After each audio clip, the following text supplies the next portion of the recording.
Close out with this one.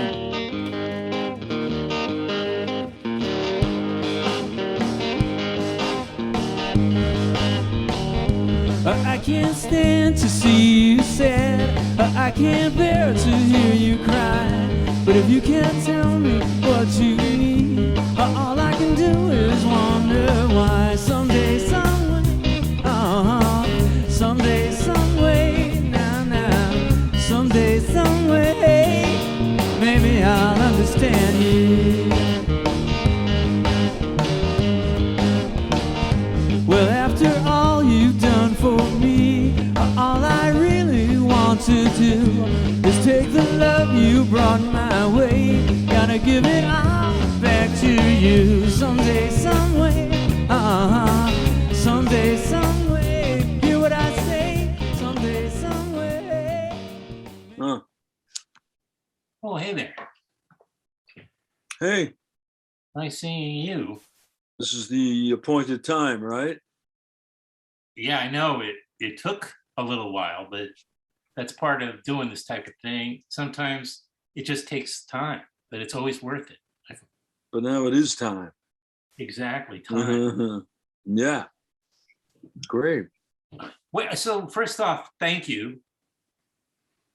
Right? Oh, you know what? I forgot one thing, which will make the sound a lot better.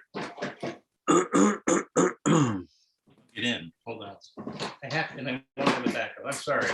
Normally, I'm much more. This will get edited, this will get edited out. Oh, okay. That's like Marshall. It would sound fine, but All right. Hey, I'll be right back. I'm just gonna put some hand cream on my hands. it's the trade.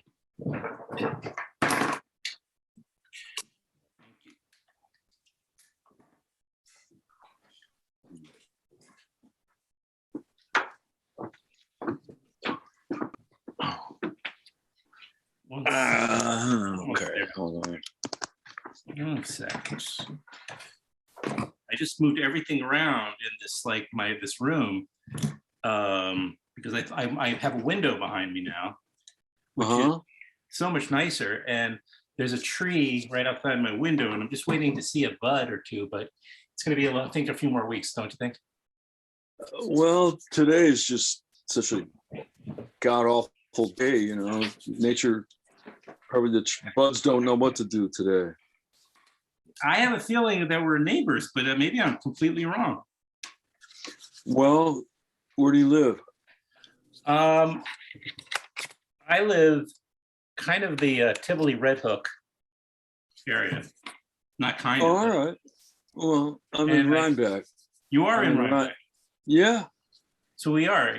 Because the guys that, I mentioned, I'm at, hold on a second. We have that history. I'm at, KZE nowadays. Yeah.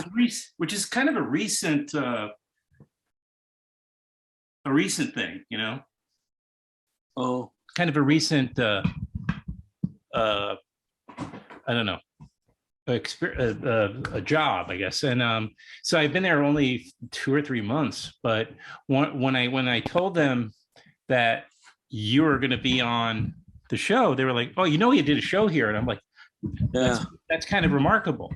And I did for part of 2005 going into 2006, and then I came back in 2010 and did it some more. So yeah, I was in and out of that place, and it changed locations, during the times that I was on the air there. And they were originally in Sharon, Connecticut. Yeah, I would drive all the way out to Sharon, Connecticut. Wow, that's commitment for you. Yeah. And then they moved closer to home, right? That had to be kind of nice. Yeah, Will Stanley, I guess, he always lived in Rhinebeck the whole time that I was on the station, but at first the station was in Sharon, Connecticut, like you said. Maybe he bought it from somebody. we based it there. But anyway, he lived in Rhinebeck the whole time, you know, and then after Sharon, Connecticut, they were a couple different places in Red Hook. Right, I heard about that. I've got they were at the soap factory or whatever, and then the basement there. Then they moved over to the Elmendorf property. But it meant a lot to me, you know, that he didn't have to pay me anything, but I just asked him one day if I could go on the air and do a show. Why would he say no? I don't know, but he could have, because I was terrible at it at first, but I just wanted to try. I like really had this desire to try it, and sure, you know, he let me go on for an hour, and gradually I got more comfortable with it. I always loved doing it for some reason. Well, you know, I mean, the thing about being, I'm guessing, I'm sort of putting words in your mouth potentially, and I don't mean to do that, but I'm thinking, you know, every musician or many musicians kind of like have their also want to secretly do something else. Like most people who, like, you know, have a guitar secretly, or maybe, you know, maybe not so secretly, but they kind of, whatever they do in life, they really want to be a rock star. And even a rock star has a version of that. And yours was kind of be a radio host. I mean, I can see it because you're talking about songs, music that you love or that interests you, right? Yeah, it was a platform, you know, and just a means to, I don't know, I wanted to pontificate about, like you said, about music that I love. You know, my mother was a high school English teacher, so maybe it's in the blood somehow, you know. The pontificating part. Tell people. I just wanted to tell people what I had to say about this music, you know. So, how long do you feel like, not to? I don't mean to. Well, who cares what we're talking about, I guess. But how long do you feel like you said earlier that you don't think you were very good at it when you started, when you talked Will Stanley into it? How long do you feel like till you got your rhythm going, till you sort of got your legs? I think I really hit my stride about halfway through the years that I was at WFUV with the show, which, you know, I guess that sometimes I listen to the shows, and I usually like to listen to once from 2014 and after, and that was about midway through my run at WFUV. That's a lot of time. But you know, I was never good enough. I was never good enough at it to just be able to sit there and do it in real time. I always had to pre-tape the show. I always had to craft it, you know, because I was kind of gathering my thoughts. I didn't write a script or anything, but I sort of had one in my head. And so, you know, some of the shows were like, not on KZE so much, but later on FUV, some of them were like mini documentaries almost, you know, audio only, but, you know, I would just like have a theme. There was always some kind of underlying text to the whole thing, you know, always some kind of an agenda. Well, my colleague Tim said one time you just put your phone on that day you decided you were just going to put your phone on random play and talk about whatever came up, which is kind of really great. You know, I think that because then you are in real time in a way, because, you know, it's not all scripted, and you're kind of even though it's pre-taped the show, but you kind of feel as a listener that you're experiencing something with you, you know, at that time. Yeah, but the secret thing is I really never did just let the iPod play on shuffle. I would always sit there with the, you know, the forward buttons, and I would just see what it did, you know, and then I would say, oh, that's a good segue. And you know, I would plan all the playlists in advance. So I was lying when I said that I just had my iPod on shuffle. Well, you know, I like, because, you know, it was really risky to do that with my iPod, because I remember one time I was listening to something like Hillary Hahn and oh, I love her. Yeah, and then I'm in the car right by myself, and like something from her, and then right after that was a song called 51 Beers by Claude King. Yeah. Which is like the most hillbilly thing you ever heard. And she's a violinist, right? She's a violin virtuoso, yeah. Mm-hmm. Did you keep those? I mean, FUV obviously keeps their archives. Were in the period that you were at KZE, did you keep your shows? Were you able to keep them? Yeah, I would always ask for a CD, and I'd be handed one as I walked out the door, or I'd get the previous weeks whenever I would show up. Right. To do the show. Will Bayless. Yeah. He always kept on top of that real good for me. That's good. Yeah, he's there still. Is he? Yeah, yeah. I mean, I liked all those people at the station. I liked Will Stanley too. It just really shocked me when I read that. I mean, it's awful, just out of the blue, I learned that he's no longer walking the earth. You read it? You read it? Oh, yeah. I forget how I stumbled across it. Oh, I know. Well, what happened was a friend of mine named Stuart Spector, mm-hmm. who for years had a company that made guitars and basses. I know that he sold the company like a couple of years ago. But anyway, he reached out to me and told me that he was doing his own thing on WKZE. And he'd always been a big fan of my show when I was on KZE. He would like email me afterwards and say, "Oh, that was a great one," and really nice of him to do that. And anyhow, so when he told me that, I just did some Google search on WKZE. This is only maybe 6 months ago, and that's how I found out that Will was gone. Right. That I'm never going to see him again or talk to him again. Well, I hate that. Yeah, that's terrible. I mean, I don't know if this is even worse or better, or maybe it's neither, but I never met the guy, and his ashes are in an urn near my desk. And, really? And there is something to that where I just sort of I look over occasionally at it and I'm like, I wish I could have met you, sir. I've heard so many incredible, so many lovely things said about the guy.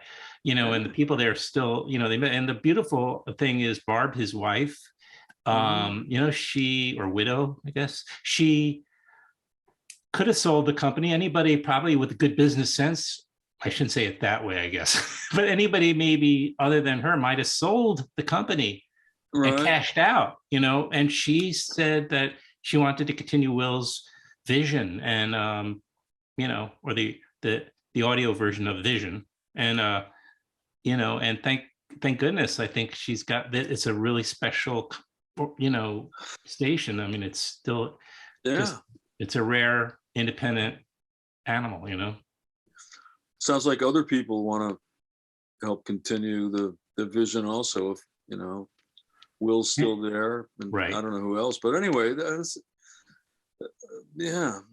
was nice. It was really, I love doing my show, and Will was the guy that green-lighted it. Yeah, that's in the first place. Yeah. So he's part of the origin story of that part of your career.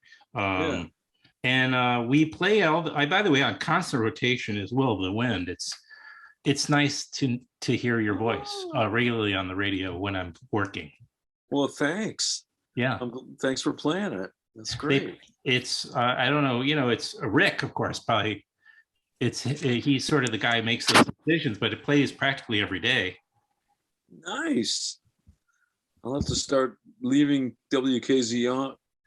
I'll leave it on all day. I'll start leaving it on all day in the house. Well, don't turn it off by 10 p.m. because that's when I go on. And I'm unfortunately, I'm in a similar phase. Well, I've been doing the podcast, so I'm comfortable talking to a mic for, and to nobody in particular. That takes a little while to get used to that idea of talking into a microphone. And for all you have no idea who's listening, if anybody. I mean, yeah. It's sort of, I don't know how you describe it, but you I guess intellectually, people are listening, but you don't know who or where or what. So that does take a little while to get used to that. And then your personality as a talking into the mic it has to find itself, right? That just takes organic time. Yeah. It's like being a songwriter. Right. What about being a songwriter? Oh, I was going to say, I know we kind of froze for a second.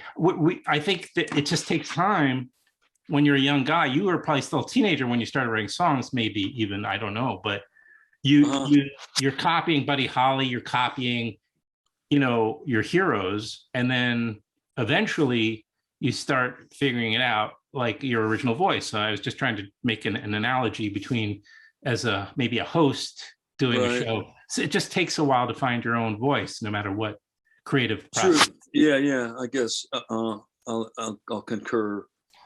Thank you. Like I dabbled in it when I was young, and maybe I, write a song and then another one, and then maybe not another one after that for like 2 years or something.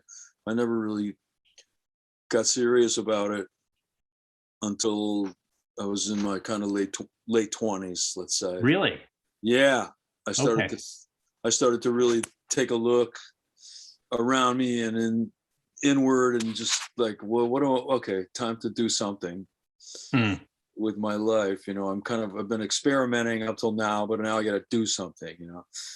And what I decided I wanted to do then was make records, and I had like a sound in my head of what I wanted the records to sound like, and then from there, and I had recording equipment too, and I knew how to use it, so I knew how to use it. So I needed songs in order to make records. That's really why I started getting serious about songwriting. And so it was more practical than, I don't know, or creatively organic, however you want to put it. It was more of like, I need to write some songs.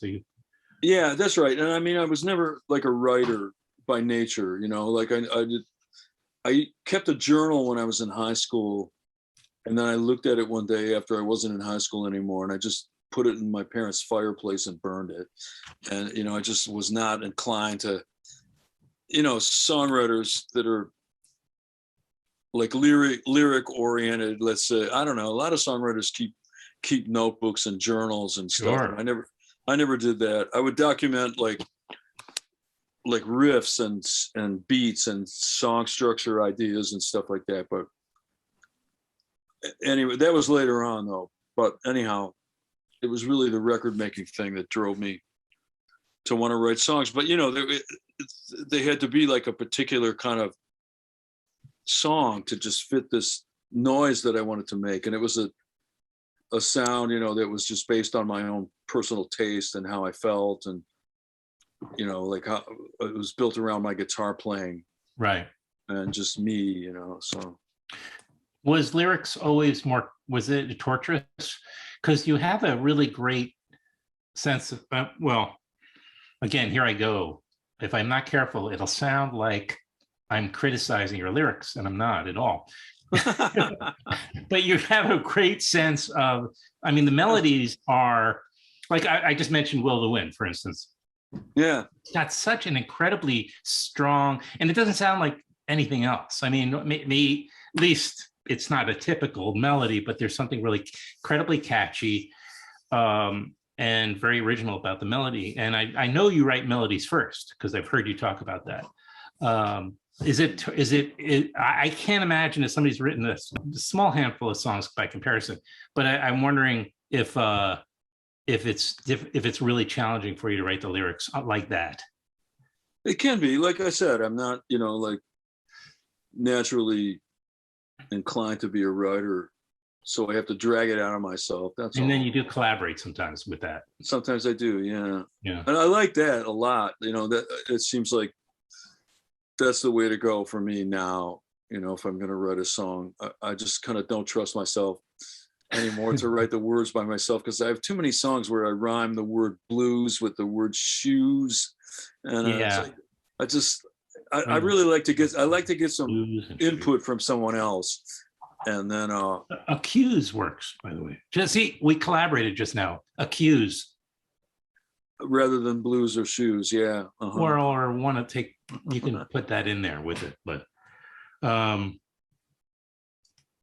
well, what I was going to talk. Oh, so yeah, and I one of the reasons I also wanted to reach out to you, besides the fact that, you know, in 1982, my cousin Hetty, you remember her? She came over, and I was like, funny enough, I guess I was heading off to college, and I went to Bard. I didn't graduate, but it was my first move up here was 40 years ago exactly, and it was also when she came in with, and my parents were very hip.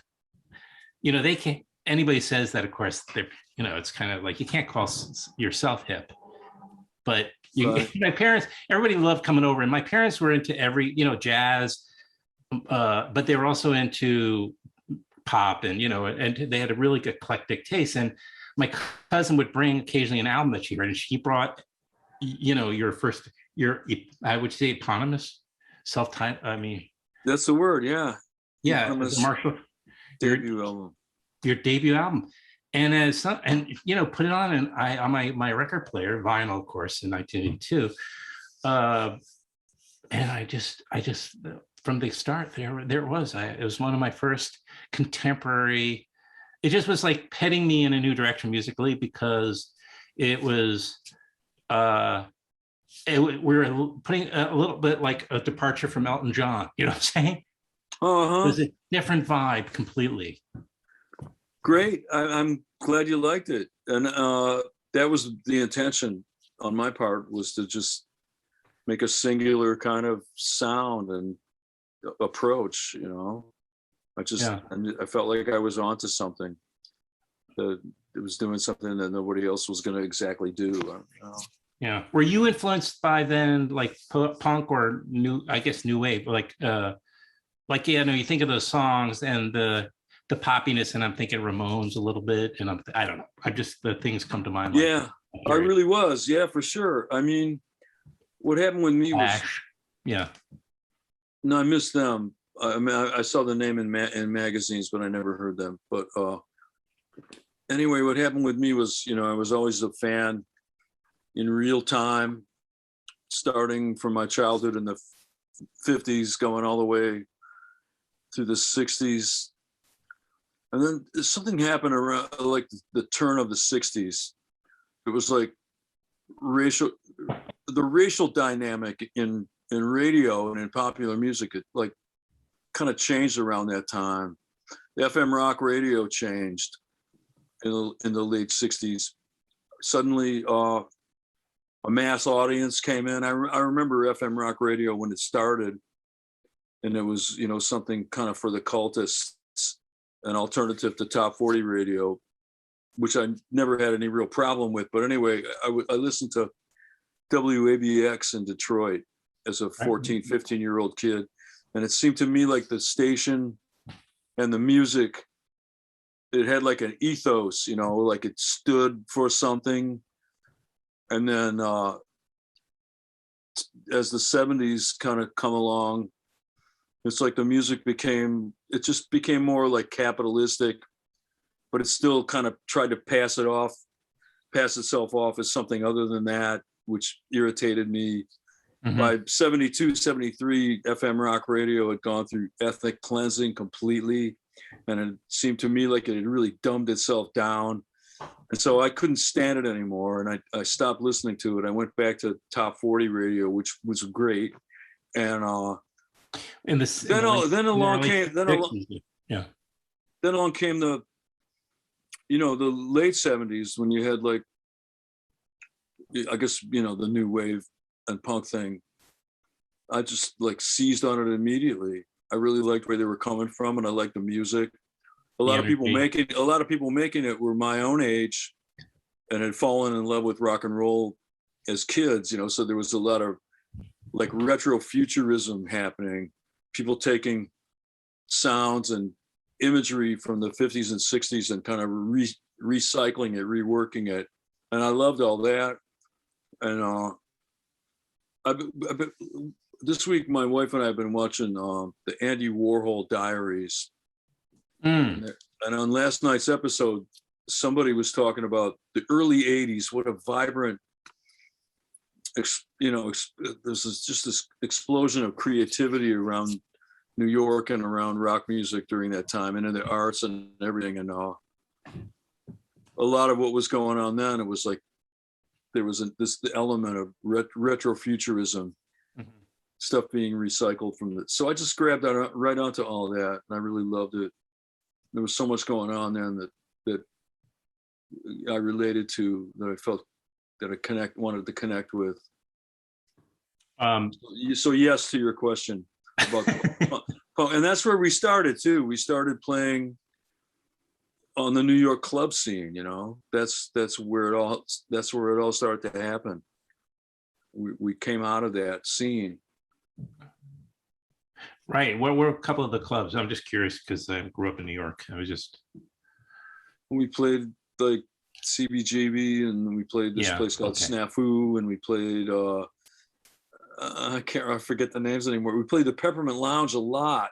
Right. And we played by the time just before we got signed, like right at that period, the peak of our thing as a local band, we could sell out Webster Hall, you know, the Ritz. Sure. And sell out the Peppermint Lounge. You know, the scene itself was really exciting at that time, but people really were drawn to us, and I really love those days. I just love to think back on those days. Amazing. Yeah. Did you? Were you into? I mean, this is a film podcast, which I kind of sometimes regret, because I kind of want to just talk to anybody I want to talk to. So. But you actually have a lot of connections to, or parts of your history definitely are in the film world. And yeah, true. Yeah. I mean, you've worked, I know, of course, on La Bamba, and Peggy Sue Got Married, I know. But one thing is this ongoing project I know you've been working on. And that's kind of, in a way, the meat of what I would love to kind of catch up with you on, if you can talk about it. I don't know if you're hesitant because it's been in the works, right? This documentary. Yeah, it has. Tom Wilson. It's been in the works since, well, like the bolt of lightning hit me sometime during the fall of 2013, let's say. Sure. That's where it just sort of like a bop on the head, like you're gonna do it, like that happened. That happened in 2013. End of 2013, and I didn't know anything at all about how to move forward with it, but I knew a guy named, and I still know him, his name's Alan Slutsky, and he's a guitar player like me, and used to write a monthly column in Guitar Player magazine under the byline Dr. Licks, Licks, and I used to read his column, and then out of the blue one day, back in the 80s sometime, he called me on the phone. I don't know how he got my phone number, but he called me up and he told me that told me that he was developing a book project about James Jamerson, a bass player for Motown Records, a legendary behind the scenes figure in popular music, a giant, James Jamerson.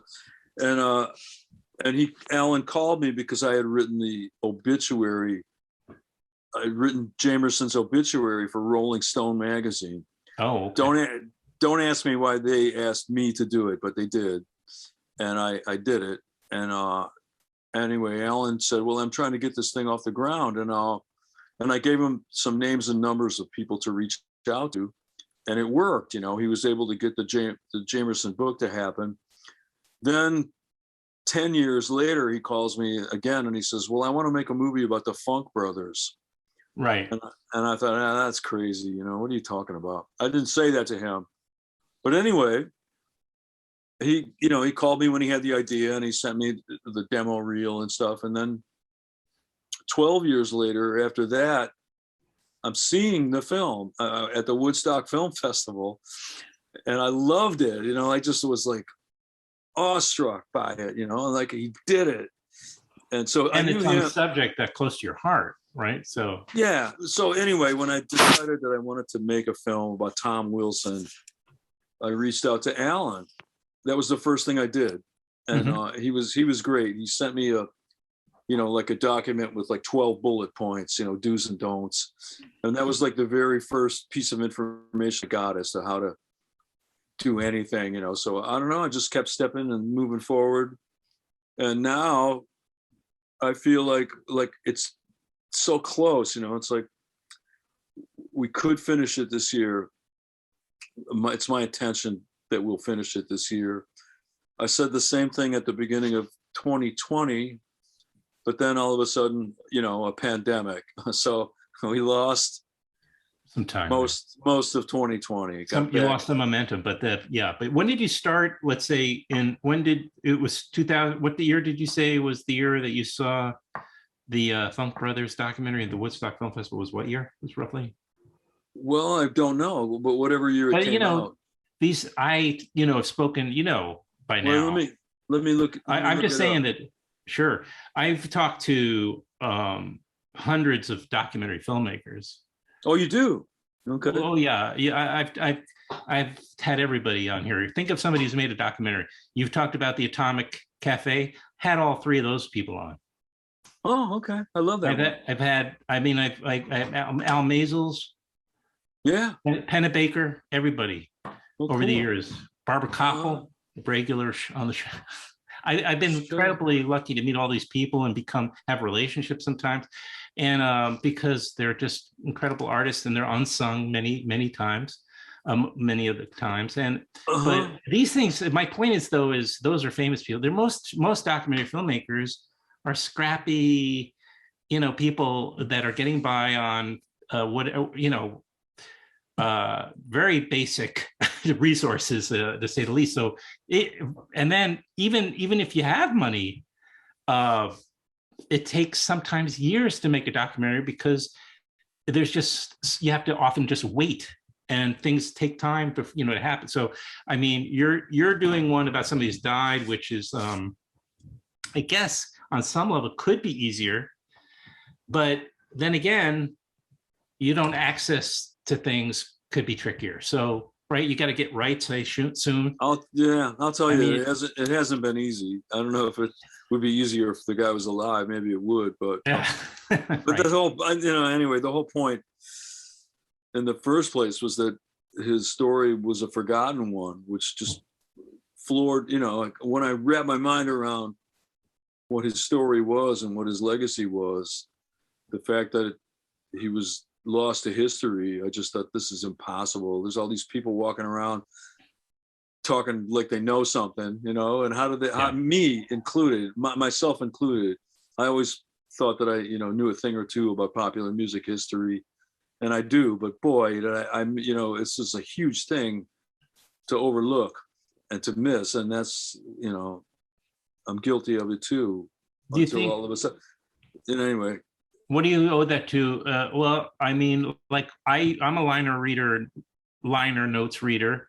So anybody who's picked, obviously if you're into popular music history, you will know who produced Bob Dylan. You'll know who produced Sun Ra. You'll know who produced, Simon and Garfunkel and Mothers of the, the mentioned, right, and Velvet Underground. All these, and you'll also, but because I don't know what you owe it to. Maybe he died very young. He died at 48, right?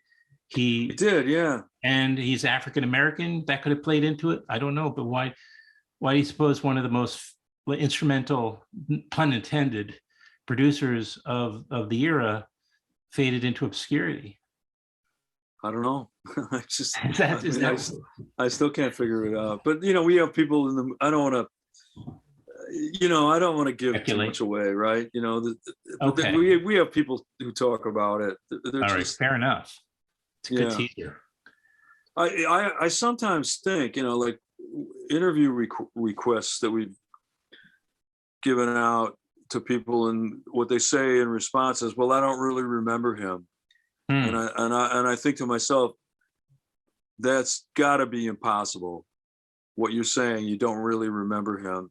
I don't believe it, I'm not going to name names, but, it's like, I think some people are just uncomfortable at the idea of like talking about, like maybe their own behavior towards him back in the day was weird, or maybe their own attitude about him back in the day was weird, and they don't want to talk about it now. I see.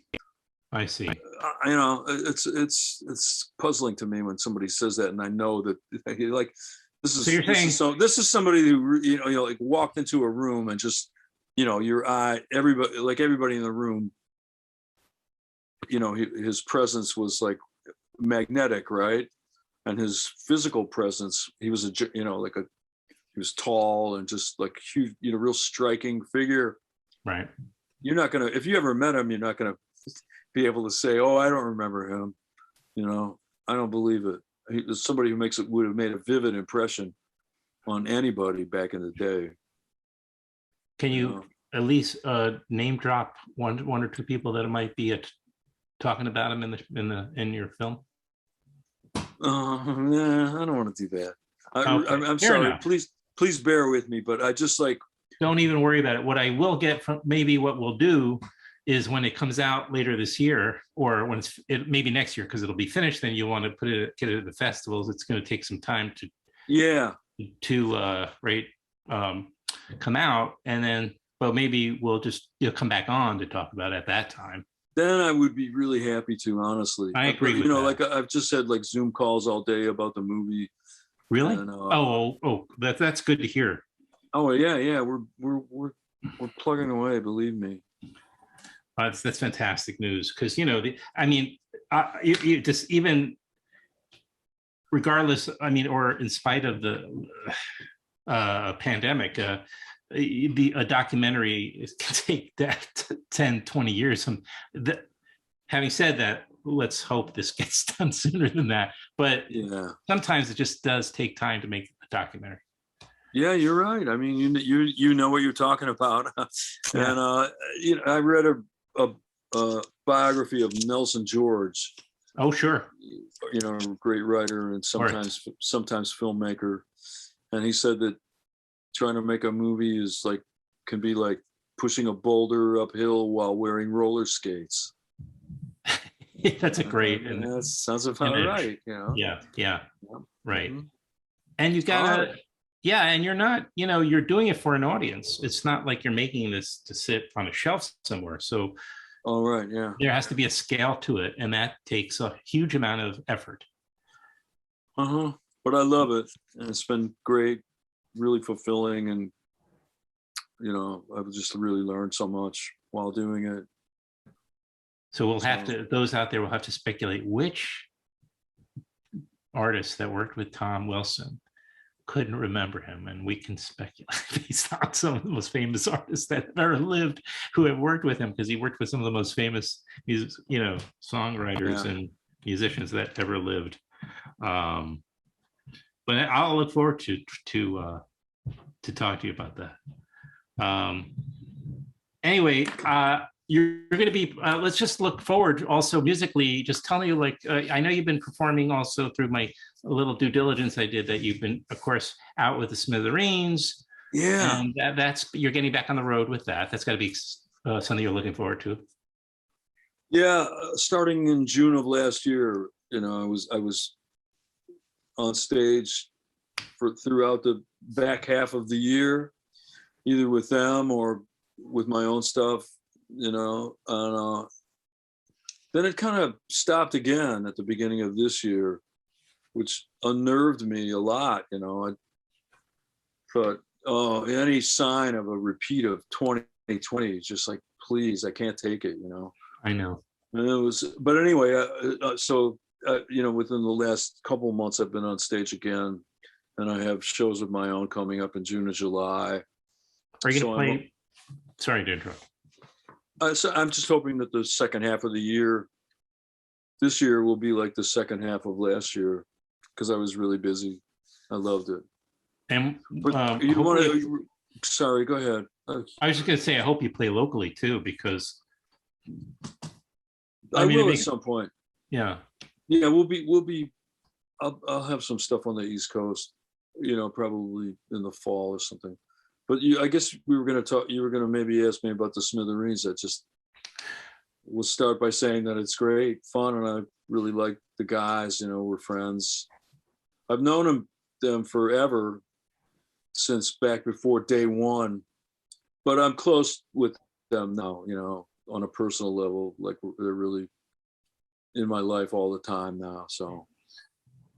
And then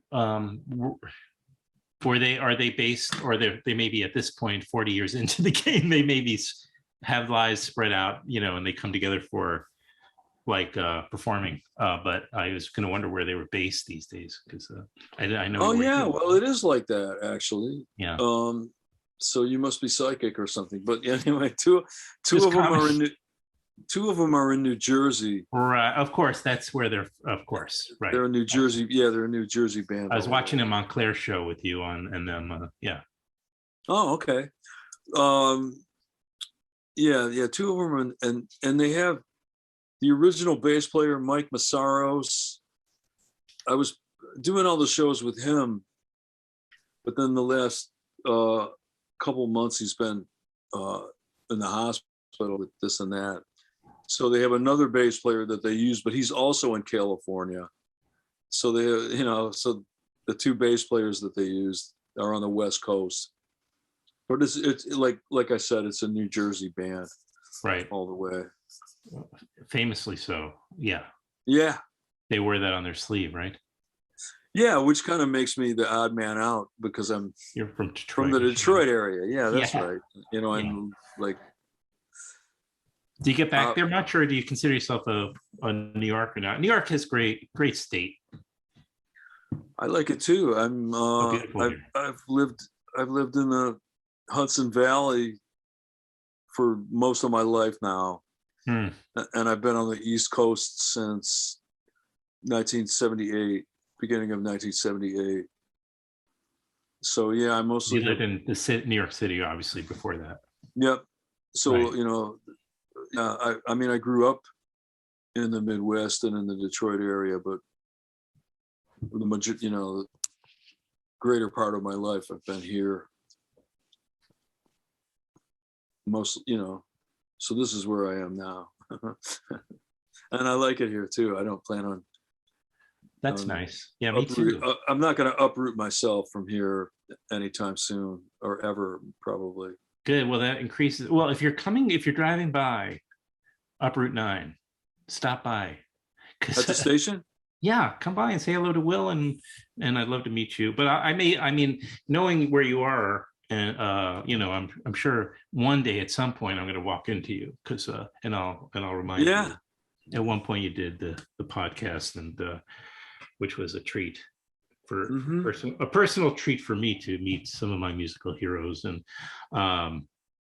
at the end of the day, there's always that person. I mean, sort of, I'm imagining that you, when you do interviews, that and I guess I just wear my gushing on my sleeve, because I'm like, who cares anymore?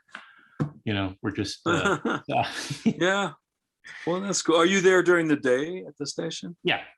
Oh, so okay. So are you on the air? You're on the air. I am. Well, they've kind of put me a little bit in the. As I mentioned, I started not that long ago, so they're kind of getting me used to the routine, and sort of work out what we talked about before. Kind of get my voice, as a DJ, I guess. So they've what's the word? They've put me in the 10 to midnight, which so I'm doing a bunch of that, but that's good. I'm happy to do it, and I look at it, as a cool time, and I'm slowly getting more stuff, more responsibilities, and then I do some office stuff there too, because it's a small group of people, I noticed that at one point, that all the people that worked in the office were also doing on-air shifts and hosting. Yeah, everybody has to do it. The women at the receptionist, got the radio on, and like, oh, it's it's Lydia. It's Audrey, yeah. Right, or Audrey, or whatever. Exactly. Yeah. So there's some personnel changes, I'm sure, since you were there, but there's still a number of the people are still there. Obviously some of the DJs just come in when they're doing their shift, and then they're not there. But I am there all day during like business hours, and okay. So yeah, it'd be a pleasure to make your acquaintance at some point. I really, again, appreciate it. I mean, there was a lot, obviously a lot more I could have touched on, but that was very satisfying. Good. All right. Well, I really appreciate your interest and all that good stuff. And we'll put all the links and we'll remind people. I'll keep, when you have some dates for your shows or Smithereen shows, we'll help put the word out about it. Because. Okay. I'll keep you posted then. That's great. Yeah. All right, Adam. Well, have a great Marshall. evening and thank you. Thank you too. And I'll see you soon. All right, you too. All right, thank you.